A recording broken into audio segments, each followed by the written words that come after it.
Chapter 4 of Unfortunate Citizen.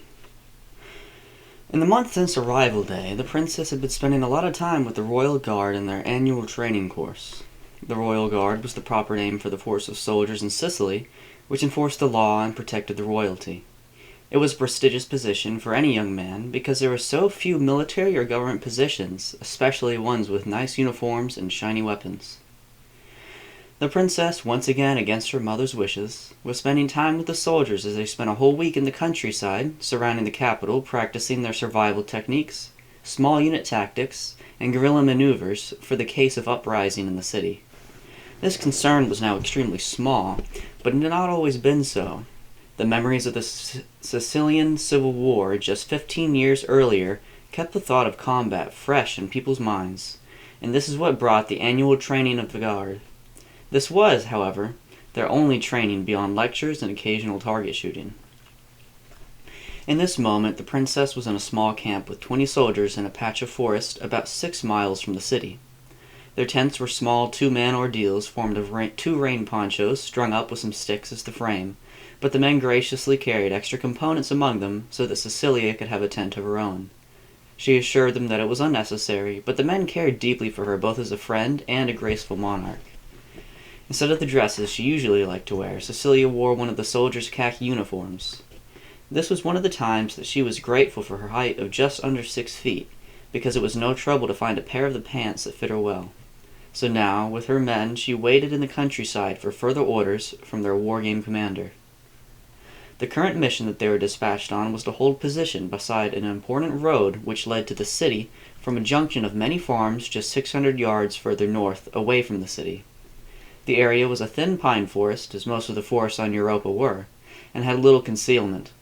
Because of this, a row of foxholes had to be dug about 20 yards from the road for the sentries to wait and watch for the mock enemy forces to come through.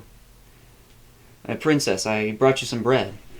The voice came from the near darkness that was falling on the forest. Rich reds and oranges fell through the canopy above and onto the brown and tan forest floor. It was nice to look at, but in reality it was hot and uncomfortable. The effort of digging had left the troops sweaty and dirty, and for all of them the sun couldn't disappear quickly enough. The somewhat rapid cooling of the night was also welcome relief for weary laborers.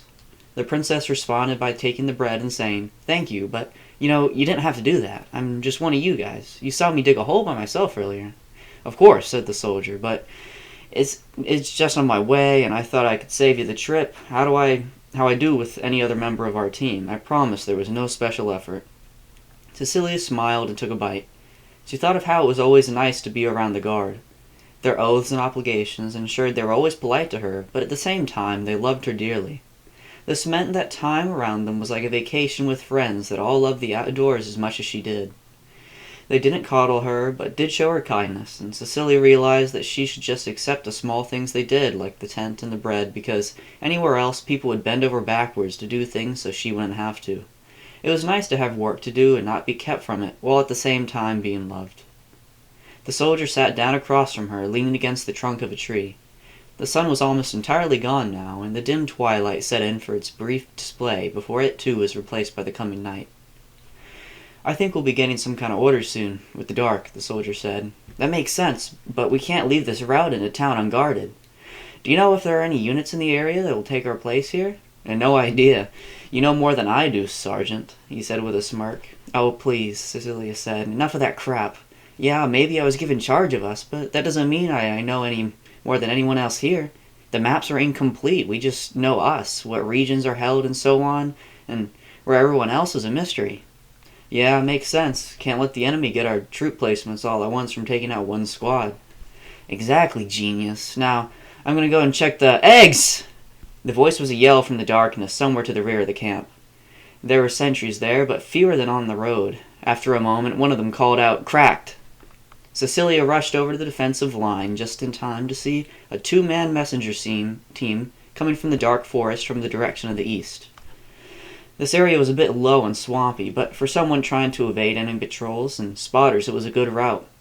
Doubly so, because it avoided the main roads and had almost taken the camp by surprise.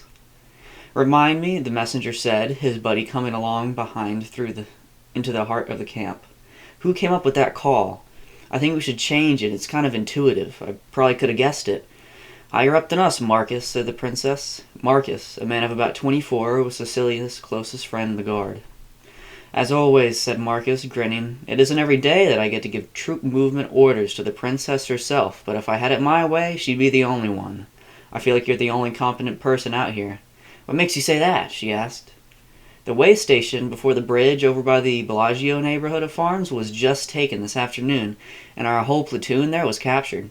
Now the enemy has been funneling hunter teams through behind our lines, and skirmishes have broken out between the reserve right at the city edge and the forces out on mission. And we've been cut up, said the princess. What are our orders? Well, considering that the area ahead of you has been cleared as empty, this road no longer needs to be held. The commander needs you to follow the route that we took through the swamp, diverge once you hit the Johnson farm, and come wide towards friendly forces at the Pellegrino neighborhood. That takes us over the river. Are we using the bridge that was captured? And what do we do once we're there? No, too risky. There's a shallow area you can wade, and that is where you get to the fun part, because once you cross the river, you've reached a quarter-mile stretch from there to the lines of the commander himself. He's just holding off some squads that keep harassing his line pretty heavily, and it seems like that force makes up the bulk of what is left of the enemy. It seems like they're probing to find the weak point to assault, and it honestly could have already happened. But you're all the commander has left outside of the defensive zone. He already pulled everyone together to make a last stand. We're going to save the operation? Asked the princess, beginning to grin. That's the idea, ma'am. With your force, you could actually be what tips it back to our favor, Marcus said. Well, I only see one problem, Cecilia said, taking the map that the messenger had been using to explain everything. Yeah, the commander is really counting on you, he replied. Well, if we take that shallow area you pointed out, and if these defensive lines are accurate, we would be landing right in the center of the line, with enemies to the left and the right. I would have to split up the force here, and that would really weaken us and make us less through...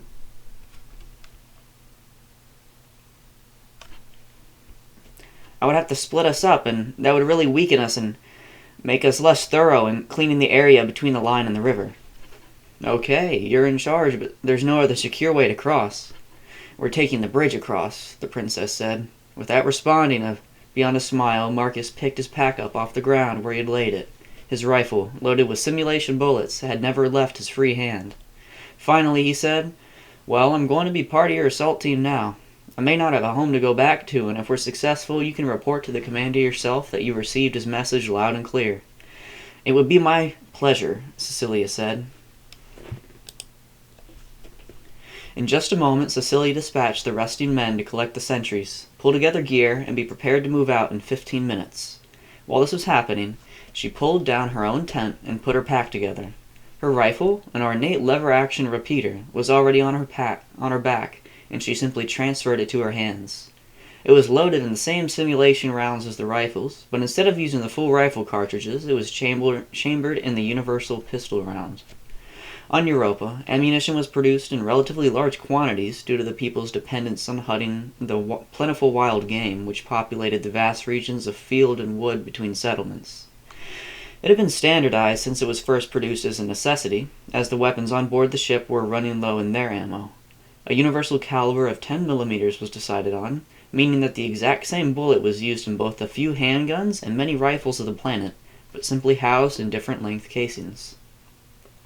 Formed and ready to move, the princess gave the order to march quickly in columns as opposed to a wide V formation. If the commander was correct about the enemy launching a final assault after its success at the way station, then it was unlikely any patrols would be looking for a final element lost in the countryside. If their presence on road over the last day had been known to the enemy, they likely would have been ambushed like the garrison at the bridge was. With this bit of reasoning in her mind, the princess confidently took point on the column and moved at a very quick pace towards the battle. The distance to travel was not far with the direct route through the swamp, but movement was slow once they hit the boggier areas, and time had to be made up once dry ground was once again under their boots. Bright moonlight came with its rise past midnight, and the path became easier to walk. No electric lights were on, and this was more to do with their rarity and extreme expense. The facility to produce them was exclusive to the ship module, and had a very limited capacity, one which couldn't meet the demands of a planet of almost a million residents. Apart from a few false alarms, the assault team encountered no enemy presence on their journey to the bridge. Marcus stayed by the princess's side, giving directions as important landmarks came and went. In just a few hours they had come to the road which led to the bridge. Its importance was great, because it led directly to the main gate of the city. This had been established as the point to defend and operate from for the defending forces that the princess was a part of. From the field of corn lining the side of the road, the group could make out the way station and the bridge entrance. No enemy forces were visible, but there was a light on in the building. The princess leaned to whisper in Marcus's ear. "Is the way station still operating as normal?" "Yes," he said. "It's too important to shut down for the war games." "Do you know how it's laid out?" she asked. "Well, there's a shack there, about say 20 by 30 feet, and then beside it, right off the road, the scale. That is a platform raised over a hole in the ground that contains the counterweights for telling the weight. Apart from that, there's no other structures, and the nearest concealment would have to be the woods about 100 yards to the right, behind that house over there. And then they could also be under the bridge. There is a little area where someone could hide. Apart from that, it's pretty wide open." "Wide open for us to cross. I'm not sure about this plan now," Cecilia said. "But we're already here. You're staying with me, and we're going to take 15 of the troops further through the cornfield to be as adjacent to the shack and bridgehead as we can.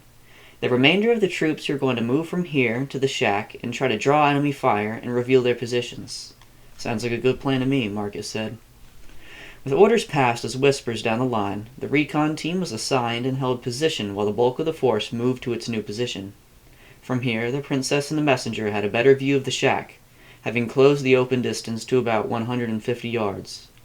With the tug of a cord that had been struck between the recon team and the assault team, the signal was sent and they stepped out into the open. Staying low and moving fast, they moved across the road and into a ditch which stood between it and a cabbage field. From this point, they still had just under 200 yards to cover to the shack. They stood from their position and moved slow and steady through the vegetables, waiting for the bang of a rifle. But none came, and in a few minutes they had come to the front door of the shack. Following their orders, they cleared it and found it to be occupied only by the operator who manned the station at night. Stepping out, the forces gave a signal to the main force, and they came out of hiding. Just as they were halfway across the open field, a sudden commotion of yelling and gunfire came from the station. Without order, the whole assault team ran in a disorganized mass towards the violence to find 3 defending troops hit, playing dead with 2 opposing force troops laying hit as well. Frustrated, the princess nearly shouted, "What happened?" Bewildered and breathing hard but grinning, one of the 4 surviving troops managed to get out. They were in the pit under the scale and must have been more difficult to get out of than they expected, because one was squeezing out when the other decided to just open fire from underneath. He was quick and well protected, and that's why he got so many of us. "Just the one did? Are you serious? You guys are kind of blockheads," says the princess, starting to lighten up. For a moment she was furious, but remembering that it was just a game, she saw the humor in it. The thought of the one man stuck in the narrow gap to the pit, while the other decided screw it, was actually pretty funny to her. She walked over to the bodies and asked, "How does it feel to get shot?" "Like the peck of a chicken," said one of the opposers, smiling with his eyes closed. "Do you have any friends near here?" Cecilia pressed. "Don't you know that dead men tell no tales? You're hallucinating right now, talking to a ghost." The group laughed, and the princess helped the man up. She sent them all on their way to the collection point for killed men, with the white bandana tied over their hats, signaling that they were in fact ghosts. While they collected themselves, she issued new orders to the team to fall back into rank and cross the bridge as quickly as possible. There was still an operation to save. The crossing was fast and uneventful, and once having reached the parallel between the river and defensive line, believed to house at least 60 enemies, the princess ordered the men to spread into a battle line to march through the sparse forest. The moon was now in its full brightness, and the order to march was given. 800 yards length and 300 yards wide, the space was crawling with scattered hunter teams of 3 or 4. The princess kept losing men in 1s and 2s with each encounter, but their own kill count was growing, and it became clear that they were delivering a critical blow back to the enemy. This was certain because each force, opposing and defending, was an equal 100, or in other words, the entire guard was split in half for the war games, and one side battled the other. Finally, in the last 100 yards, an impassable wall of concealed soldiers offered stiff resistance. The princess had seen her force cut in half, and knew that she would have to either withdraw, or try to break through to split the enemy force and send them running back into the country. Understanding that it was a game, albeit a rather intense one, she opted for the final push. "Form a battle line, close rank, 1 yard spacing," she yelled over the chaos. The men on either side passed the orders, and soon the now severely depleted assault team was forming a very narrow line.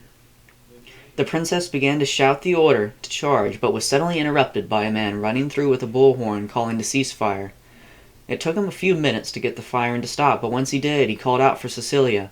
"Over here!" she shouted, and in just a moment the man had run to her. She could see now that it was her commander in the operation, General Mirando. He was panicked, looking intensely at the princess as he breathed hard and tried to get out what was so important that he interrupted the final assault. "Please, General, tell me what's happening. It must be important that you went through all this trouble." "Princess, please, it's of greater importance than you could think. We've been ordered to cease all training activities." "What?" asked the princess, bewildered. "Who made the order? No one has the authority for that. Our constitution places the control of the guard during peace squarely in the hands of the appointed generals. You know this, Mirando. My mother can't tell you to stop. This is in your authority to conduct this training, and it's out of her authority to stop you."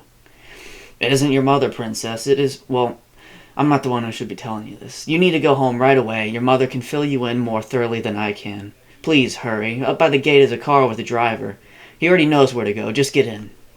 Suddenly terrified of what was happening, the princess set out in a sprint towards the city. She knew this bit of area well because it was an apple orchard just outside of the main gate to the city. The city was not walled, but there was a gate on the main entrance to feign control more than anything else. There was less than 400 yards from where she had just moments before been preparing for a suicide charge and the gate, and it took just a few minutes of sprinting to find the waiting car. The very simple vehicle was rather fragile, as it was made almost entirely of wood. The only exceptions to this were the windows of glass, metal screws, and the steam engine inside the front compartment.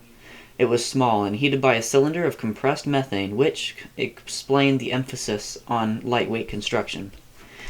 The boiler was already rolling hot, and the driver had the gas lamps on the front running, casting a slit of light over the street leading into the city. Without a word, the princess slid into the seat beside him, and he took off. The ride was always bumpy with the wooden wheels and spokes, and despite the claims of the manufacturer, the steel leaf springs did not make it as smooth as silk to drive. The car sped about the narrow streets of brick laid in careful patterns until the slope of the hill leading to the palace slowed them down. The driver swore and fiddled with the gas valve on the dash, which controlled the amount of methane burning in the boiler to create steam. He referenced the thermometer beside it and read something in the range of 800 degrees. "Darn thing, I always preferred the internal combustion engines we used to use," he said, finally achieving the intense and complete burn he needed to get the car moving fast up the slope. It only took 15 minutes to get to the palace, and once pulled past the wrought iron gate and the stone wall, the driver pulled the emergency brake and slid the car to a stop on the wide courtyard of cobblestone. He grinned at the princess, who was obviously not expecting him to make such an extravagant end to the ride. "Thank you," she said, catching her breath once again after the unnerving ride. Not only had she raced in a wooden carriage carrying a steam bomb which could explode if there was any defect to the system, but that the racing was necessary communicated to her the severe nature of the situation. She politely thanked the driver and dove out of the car to run inside the palace. A servant at the front entrance saw Cecilia and said, "The dining hall." Without offering more than a wave of acknowledgment, she ran to the bottom floor to the rear of the building. Here was the great dining hall, with its rows of windows facing off the back of the hill the palace was constructed on. During the day it gave a clear view of the city and, on the clearest mornings, a glimpse of Lake Kola many miles away. The doors to the dining hall were enormous, 10 feet tall and truly medieval in their design. It was built of solid wood 2 inches thick and held together with intimidating strips of black iron plates and bolts. Despite their great weight, they actually swung open to the princess quite easily, and she wondered if it was the grease on the hinges or her terror at the unknown events that were unfolding in front of her. Seated about the long table in the center of the room was her mother the queen, a man in a dark brown military-style uniform, a man in a business suit, and the Prince of Florence. Behind them against the windows facing the city-state of Sicily was 2 soldiers which the princess had never seen before. These men, no older than 20, stood watch over the meeting.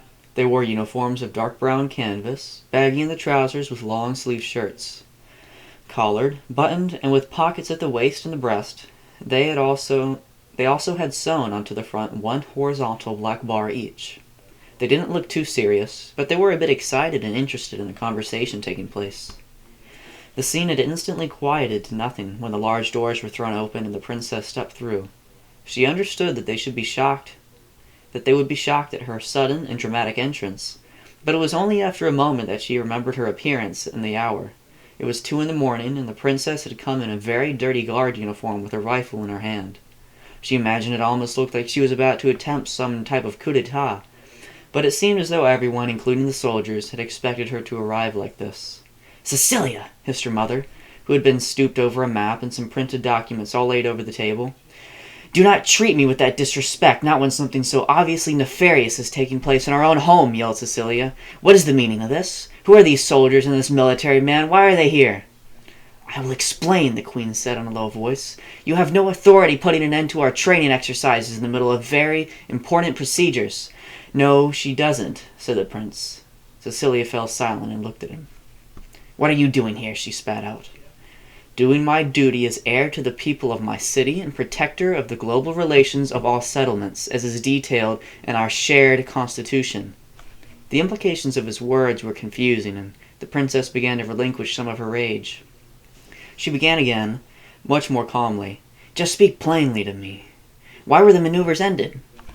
"Please sit. You look tired from a day of gallivanting around with your soldiers," the military man said. The princess stayed on her feet and set her rifle beside her to lean against the table. She was the only person on this side of the table, facing every other person in the room. "What are you talking about? The Constitution? I don't remember anything in there that could be construed to allow you in here to harass another sovereign city-state and—" "But princess," began the prince, "are any of the cities or towns or villages truly sovereign?" "Have you never heard of statutory neglect?" asked Cecilia. "You have left us alone for generations. Whatever passage you have found that you think entitles you to some sort of command over us, especially our military forces, is null and void. We will simply not recognize your authority. We are independent regardless of what you say, whatever agreement you pull up out of the archives, and whatever soldiers you begin parading around. Am I clear? This is our city, our nation, and there is nothing you can do to change that reality." "Princess Cecilia, I wish it was that simple. I truly do, because it would just make everything far easier than what they are right now," the prince said. "Enlighten me on what the big complicating factor is," the princess asked. This whole time the queen had remained silent as she sat in her chair, shrunken and looking rather small. Wearing a simple gown, dyed a very light yellow, she was elegant but exuded no strength. She had nothing to add and just let those with voices continue. "Princess, before I give you the devastating news, I need you to understand that I'm here to benefit everyone. I need you to know that this is not some power grab. It is boiling down to protective measures against a potentially terrible near future. We are in an energy crisis, and it is coming down on us in the next several weeks. There is nothing we can do to keep entirely away from the pain it will bring, but we can make measures now to ensure that it does not kill us all." Cecilia didn't yet understand what was going on, but her mind began to race, and intuition worked its wonders. She knew that there was no chance that an energy crisis could be one of lumber, because it was plentiful and well managed, or of methane, because it was a fragmented and localized supply system that was so limited. No, she thought, the only way an energy crisis could occur on Europa was if the only major energy source was to be threatened. "The reactor," Cecilia said. "Yes," the prince said. "It is dying, and it is just now dipping close to our current consumption. This means that in just a few weeks, workshops and manufacturing will begin to slow and shut down, and the supply of essential goods to every city will be limited. This effect will be far-reaching and devastating, and every effort must be made to come up with some solution." "While I see your point about the cascade effect this will have on the people of the entire planet, I fail to see how it is a major catastrophe that you're suggesting. You know that in the more rural villages in the foothills that people mine their own ore, fire it with wood, and pound it into their own tools? They cast their own pots and pans, they make their own buttons for their shirts, they weave their own baskets.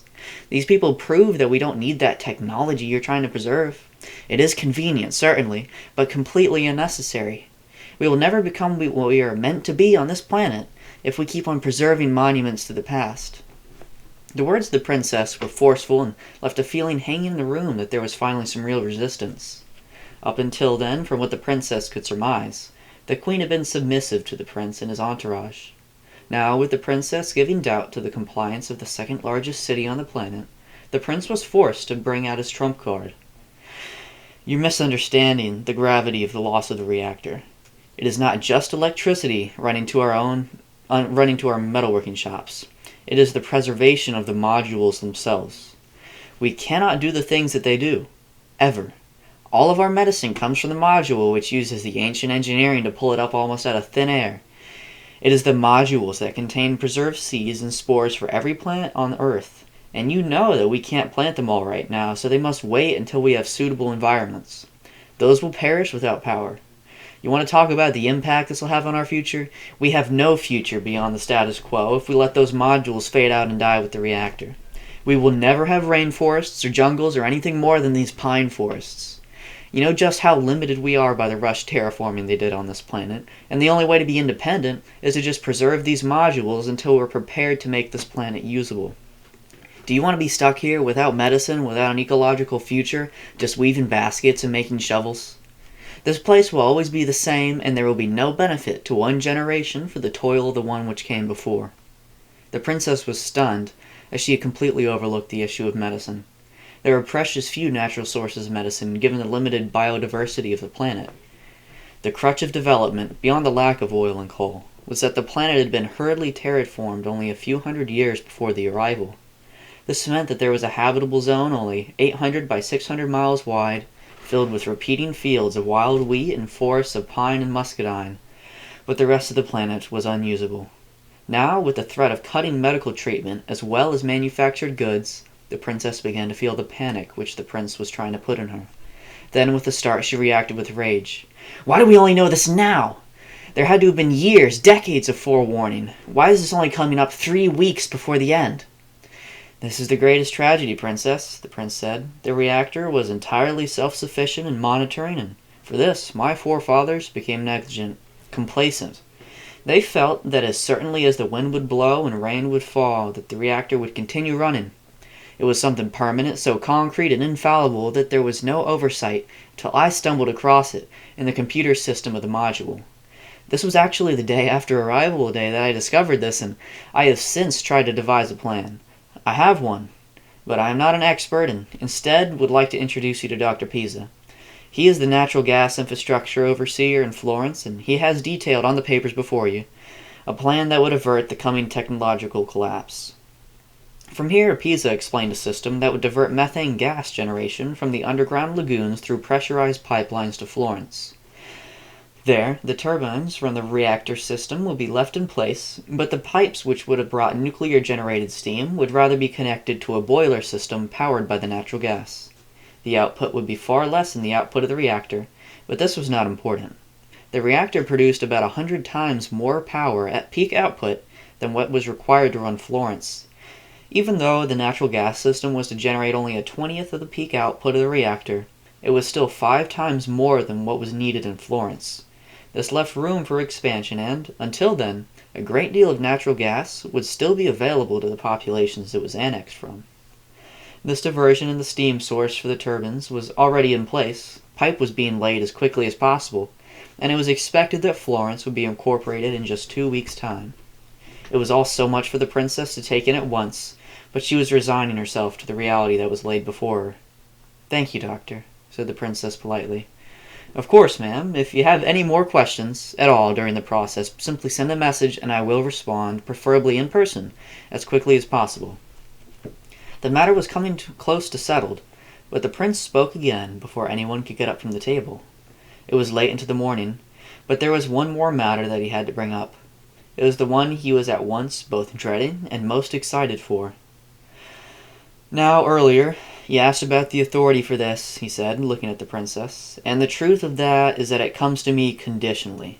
The Constitution says that the leader of the most populous city in matters of global importance can take on emergency powers over other states, given that the situation is deemed of appropriate significance by those to be under the new power of the executor. This condition is one dependent on you," he looked at the queen, "and the leaders of every other city, state, or town. 2/3 must offer a vote of confidence in the situation's severity and the competence and necessity of the executor. After a period of 60 days local time, not Earth time, the issue is to be reevaluated and a revote is to be held. I'm not confident that the problem will be solved in such a short period of time, as it is such a massive engineering project, but because of this, I have formed an emergency effort compliance assurance team that will be here in the city during the duration of the crisis to ensure continued cooperation. The problem may seem less significant in 60 days regardless of the reality, and as the protector of the planet's interests, I cannot allow waning support to threaten the completion of the methane infrastructure. Compliance insurance team? Please explain what... The princess trailed off. She looked at her mother, who would not meet her eye, but was silently shedding tears. She looked at the boys by the window in their new uniforms, and then at the military man sitting across from where she stood. "Please, tell me who you are," she asked the man. He stood, showing that he was about 5'9" and thin. His uniform was almost identical to the soldier's, apart from his hat having 3 diagonal green bars and a shirt bearing the same insignia. At his hip was a leather holster which covered some handgun that the princess couldn't see, but his hands stayed squarely at his sides. There was no fear that he would try some kind of violence in this moment, but his eyes frightened Cecilia. Through wire-framed glasses with thin lenses, he looked at her with a slight smile as he reached out his hand. "I am General Angelo, and it is a pleasure to meet you. This is just the beginning of our relationship, as I will be here in charge of my men as they see through the process of incorporating your city." The princess hesitated, but took his hand. The general's voice was superficially friendly, and it was obvious he was trying hard to be formal. Cecilia couldn't help but notice the difference in their uniforms, both unmistakably military, but obviously of different factions. It was only by coincidence that she was wearing one, but she was grateful that she was. "I think there is more to discuss before a final decision is made," she said. "But there isn't, I'm afraid," said the general. "Your mother already gave her vote, and although it may be before the collection of every other vote of confidence, we are already prepared to move into the city to begin the process tomorrow. Time is of the essence in this operation. Your compliance is highly valued." "The full impact isn't even clear. The cutting of the gas supply is going to present major issues in the coming months," said Cecilia. "It is late summer, and the weather will be turning cold in no time. I need assurances that our needs will be met as well as yours." "This arrangement is meeting all of our needs, Princess," said Prince Antonio. "No, it isn't. We still have," she began. "I mean everyone, to a degree. Don't be selfish and ask that you have it easy, while every other town picks up the slack." "We are all making sacrifices," the prince said, losing his kind demeanor. "Damn you, I only just learned of this, and I'm told I have hours to prepare? You have absolutely nothing to prepare for. You have no authority in your town, no rank in the guard. You don't even own a business. You're almost 20, and here you are, just a dependent of the taxpayer until your mother ages out and you finally start doing something in exchange for your extravagant life of royalty. Don't project your insecurities on me. I'm not the one responsible for a democratic revolution," she said, her voice just short of a yell. "Shut up! Was it not your father who died while killing democratic dissidents 15 years ago? At least we're peaceful," Antonio shouted. "Marching troops into sovereign states and stealing vital resources is not peaceful. It's conniving and dishonest. You lied straight to my face, you bastard. This is a power grab, and I see right through it." "Cecilia, please!" cried the queen, sobbing at the conflict taking place before her. "Silence, woman," Cecilia shouted. "You have been a coward since Dad died, trying to keep together our city, and have rejected every effort I've made to keep his legacy. You sold everything I've done to unite us as Sicilians, and now ask me not to stand up against it. Do you not see that he's going to own us if nothing is done? Shame on you, you cowardly woman. I'm ashamed that you're my mother." The queen collapsed as everyone else rose. Without speaking, the group collected their things and began to leave, the soldiers taking the front and the rear of the procession. They eyed her much more suspiciously now, and Cecilia realized that her rifle was still at her side and loaded with the training ammunition. She stayed perfectly still, watching as they left, but made no movement at all. The last thing she needed was to instigate a gunfight. Just as the general walked by, she said in a low voice, "Just try it. We will be waiting and ready." Once the group left the room, she looked once more at her mother and said, "I will never apologize for being Sicilian."